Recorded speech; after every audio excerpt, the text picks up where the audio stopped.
Hello everyone, this is Al-Fadi, and I want to welcome you back to a continuation of this extraordinary and amazing series.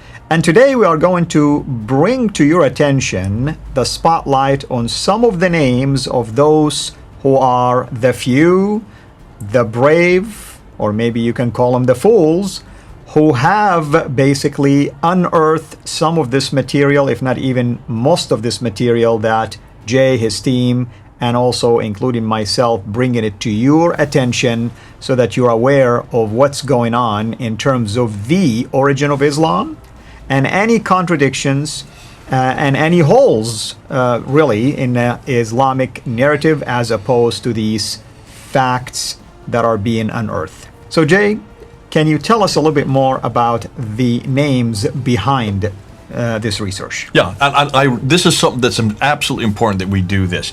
I hear an awful lot of people say, Jay, we love the research you're doing. This is amazing what you're doing. Keep at it. And I have to keep on responding. It's not my research. I have done an infinitesimal little of this. This is really others whose shoulders we stand upon. And that's why we need to give credit for all the stuff that you and I have been doing for the last 2 years. All the material on the Qur'an, all the material on the manuscripts, all the material on the Qiblas, all the material on the quest, all the material on that which we use in the historical paradigm, the historical critique, comes from others. So let's go ahead and let's look at the slide and let's start to put up some of their faces and start putting up the names and give them credit. Give credit where credit is due. Let's start with the primary revisionist. Here you see Ignaz Goldziher. He was the one that really got working in the 1920s on the Hadith, the fact that they're too late. Theodor Naldodeke, coming out of Germany in 1930s. He was an expert in Arabic, Persian, and Syriac. When you go to Arthur Jeffrey, from Australia in the 1950s, late 1950s, he was the one that really helped us with the foreign words within the Quran. Looking at Joseph Schacht, coming back out of Germany, was the one that really confronted Islamic law and said it's much too late. It doesn't exist until the 9th century. John Wansbrough, he considered to be the father of the revision school. The whole revisionist school, you'd say, must be placed at his feet. He's an American, though he did all his teaching at the School of Oriental and African Studies there in London, and it was from his students. In fact, his students are almost all on the bottom row. The names of the people who have come under his tutelage just continues on, but he was the one that started this whole idea of looking at the Quran and looking at the textual materials that are in the Quran that just do not make sense in the 7th century. They could only have come from the 8th, 9th, and 10th century. And he was mocked, actually.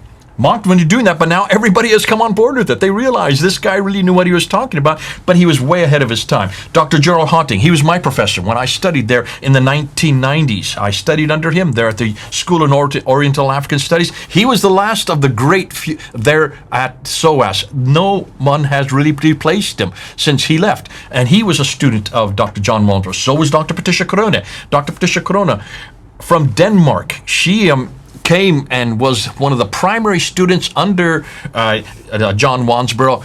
She was a linguist. This woman could read and write 15 languages, all archaic languages. Nobody has been able to do that except for Dr. Robert Hoyland. But she was the one that I got to know. And when she wrote her book at Oxford University, Mecca and the Rise of Islam, she got death threats. Had to leave Oxford and then moved to Cambridge.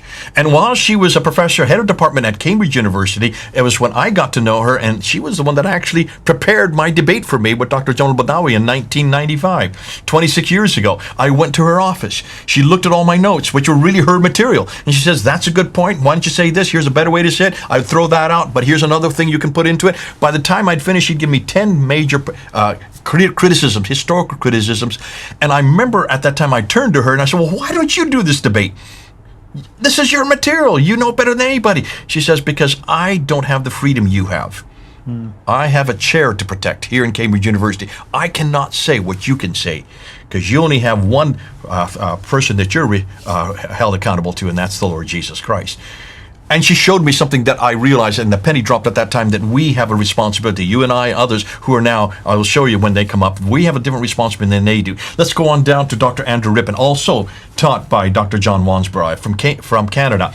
And he was the one that took the 7th and 8th century and explained it in layman's terminology so that we can understand it, so that people like us can communicate it. Dr. Robert Hoyland, I can't say enough about Dr. Robert Hoyland. Amazing This guy reads and writes 18 languages. I remember seeing him in his office. I went to see him there at Oxford, and he was the one that wrote the standard Seeing work that most of us are using. Other side, yeah. That has become the classic work that was written in 1997.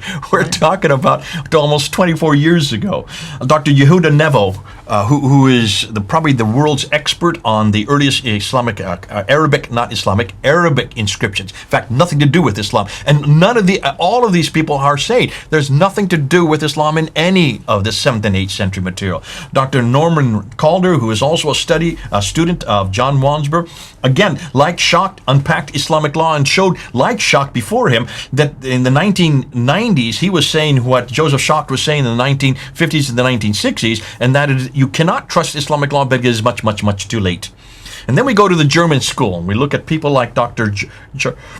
Gerhard Puin and Dr. Heinz Oleg. I've seen Gerhard Puin. He was the one that introduced me to the Sana Manuscript. He showed me pictures from it. And I spoke with him, over a year ago. A wonderful man, very humble. Very humble. Yeah. These are Dr. Heinz Oleg and Dr. Gerhard Puin and Dr. Oleg were the three that were flown down in 1981 to look at the Sana Manuscript, which is the manuscript that you're unpacking. And so these are the guys that we need to thank for the manuscript material.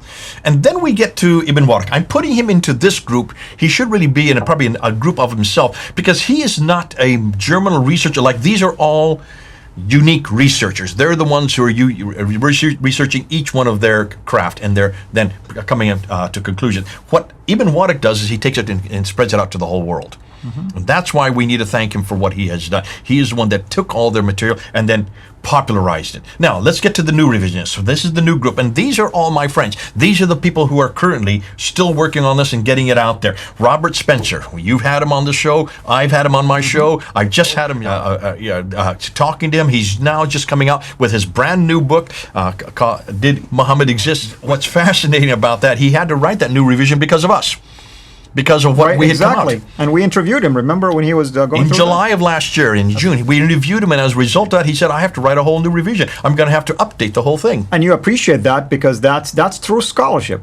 You don't stick to your guns, you're flexible, you're open for revising things, and you do the same. Whenever new material comes, you go ahead and make adjustments immediately. You have to make adjustments. Yeah. His book was written in 2012. This is now written in 2021. Just put that 1 and 2 flipping around, and that's why it's now the second edition. He's going to have to do a third and a fourth and a fifth, because even as he sent me the book to read, I said, you realize there's new material that's even come up now that you need to add to it? So he just said, this is the frustrating thing about this whole historical critique. Dr. Bernie Power, out of Australia, a real good friend, has really helped me with the Qur'an, all the Qur'an argument. He is the one that has really have unpacked between the Warsh and the Hafs that we'll be using in one of our another whole new series looking at the Hafs and the Warsh.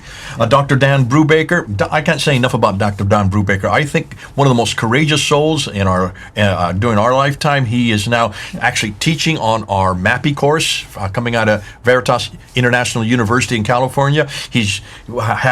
Was the first to do what no Muslim had done. He was the first to look at the original manuscripts and looked for changes, looked for variants in the Razm, in the consonantal text. There's myself. I won't say anything about myself because I just have to put myself in there because... Well, brother, I can say something about you. We thank the Lord for you, for your how courageous you are. From day one, you've been at the Speaker's Corner for 26 years. No one can do what you did. I don't even think I can do what you did. A lot of people will look at you and say, man, it's almost like you're committing suicide, basically. But praise God, your work has been an inspiration to many, including our dear sister Hatun, who... And she's the one that really has taken on that and has really pushed it and pushed the envelopes like no one else I've ever seen. Hatun Tash, we have to give her credit for all the qira'at. Absolutely. Taking this to the world and holding it up there and forcing the Muslims to deal with it. You would have not had that interview a year ago had it not been for this 5'2" girl, Hatun Tash, who has taken over my ministry, has run with it, and has gone much further than I ever did. And I think we have to give credit to her because she is not only pushing the Qur'an argument, she's pushing almost every argument, censorship, freedom of speech, you name it, she's doing it. Al-Fadi, you're next because you're the one that has helped the rest of us to get it out into the public sphere because of City International. Thank God that you're around. And see, you're such a unique player because you're the only one that I know that is actually from the seat of Islam. You have actually come out from where Islam began. You are Saudi Arabia. This was your religion. Like Hatun Tash, you're both converts out of it. But more than that, you're not hiding behind that. You're not hiding by like an awful lot of previous Muslims don't want to show their face. You show your face. You want to talk. You want to unpack it, and more, you're taking the flack for it. I don't know how many times people have mocked you for the dress that you're wearing, which is your native dress, is it not? It is. It is. And you know what? I do it for my Muslim people because I love them and I want them to know the truth. And it will be uncharacteristic of us to hide this truth from them and claim that we are serving them. Okay. God bless you. And this is why we've had such a good relationship, because we work well, the two of us spelling off each other. I've got Sarah Lumger there. I put her there because she is the one that is doing so much work on slavery, on Islamic slavery. She is a descendant of slaves herself. Her mother has a degree on transatlantic slavery. She has said, wait a minute, what about Islamic slavery? What about the much bigger slavery? And so that's why she needs to be there, because she is also unpacking a whole other side of history that we have not dared to touch. And especially now with what's happening with BLM, the Black Lives Matter, we need to unpack this and say, folks, if you really believe that Black Lives Matter, why aren't you confronting Islam? Islam, what they have done with black people is much more horrendous than anything that the Atlantic slave trade. But that's a whole area that we really bring in. You need to bring her on your show, and you need to have her unpack it. And then there's Mel. And Mel from Sneakers Corner. Mel was a friend of mine way back in the 2014, 15, he used to come to Speaker's Corner, but he was always so quiet. He'd always stay in the crowd. He'd come out afterwards and have coffee with us and eat with us, and then he'd fly back to his house. But he never really said much. I never really got to know him until I came to America, and then suddenly he started emailing, same Mel, and suddenly I realized this guy is a real historian. He has been unpacking this material, and he's been doing it for years, and he's been going back to the earliest sources he could find. He has created a whole team around him, including Murad that you see there. Murad is one of his the best people on his team, and he and Murad have now created, they have a guy named Joe, they have a woman named Sarah, they have another fellow that I can't remember his name right now, out of India, and now they have just brought on Odon Lafontaine out of France, who really came into this work because of the coins that I brought up last year.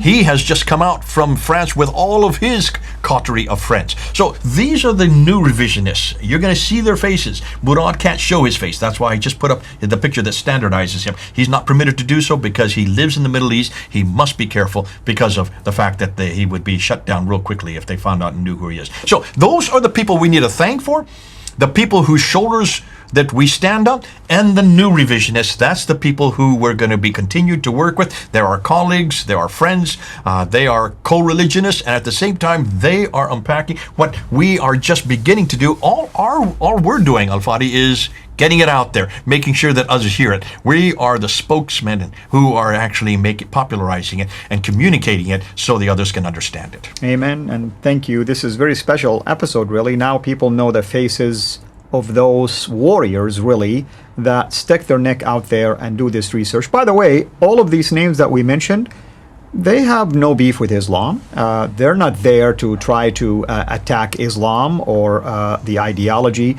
They're doing their work. I mean, they're researchers. They're, some of them are just, focused in specific areas and so on and so forth. But our job is to take the research and make this research available for those of you who have no access to some of their material. Maybe you don't know that they exist, you don't know about their book, you don't know anything about what they are working on, and so on and so forth. So this is why I enjoy doing what I'm doing with our brother here, and hopefully next time we are going to talk about yet another problem related to Mecca, and that's the geographical problem, and we will continue from there. And that's another person, Dan Gibson, of course, who have brought most of that to the forefront. And other material that you haven't even heard of yet. Absolutely. That has nothing to do with Dan. There's a lot of stuff that we have to unpack with the geographical problems. Wonderful. Thank you, brother. Thank you, everyone. This is Al-Fadi, over and out. God bless you. Take care.